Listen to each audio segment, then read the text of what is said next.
बुलेटिनची सुरुवात हिंगोलीतल्या बातमीनं.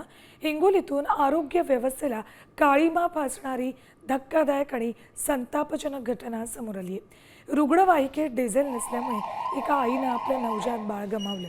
वसमत तालुक्यातील मनीषा इंगळे या महिलेला प्रसूतीसाठी रुग्णालयात दाखल केलेलं. प्रकृती बिघडल्यानं डॉक्टरांनी तिला हिंगोलीला हलवण्यास सांगितलं.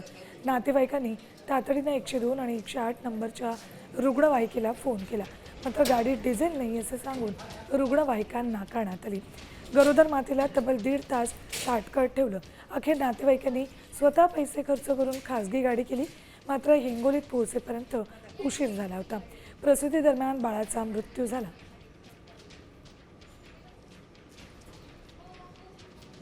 नसल्यामुळं तुमच्यावरती काय वाईट वेळ आली?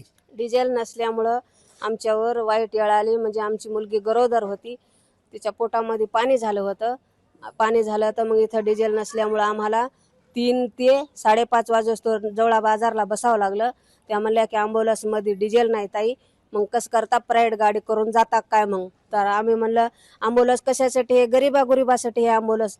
पुढं त्या पेशंटचं हिंगोलीत आणल्याच्या नंतर ते डॉक्टर म्हणले, ताई तुम्ही जर लवकर आल्या असत्या तर तुमचं बाळ वाचू शकत होतं. पोरीचं शिजर केलं आणि मुलगा मेला.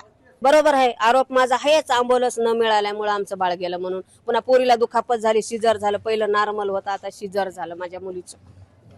बरं, आता बाळाच्या आईला काही माहिती आहे का? नाही, बाळाच्या आईला उजूक काही सांगितलं नाही. बाळाच्या आईला सांगितल्यावर बाळाच्या आई तर मरल ना. मग का तेच करायचं का? हे गेलं तर ते बी त्याला शिक्षा मिळाल्याशिवाय गरीबाला मग ते बघताल ना नादर. म्हणल्या ॲम्ब्युलन्स तरी पाठीताल ना. तुम्ही आता आजी आहे त्या बाळाची, हो, बाळाची वाईट आजी वाटत नाही बाळ गेलं हातातून? वाईट वाटणारच झालं ना माणसाला. बिगर वाईटाचं कालपासून आम्ही लढायलो होतो. आम्हाला कसं, मला मुलगा नाही, माझ्या पोरीला नाही, या पोरीला झाला आमच्या मुलगा, म्हणून वाईट वाटणारच झालं माणसाला. संदीप नागरे, साम टीव्ही न्यूज, हिंगोली.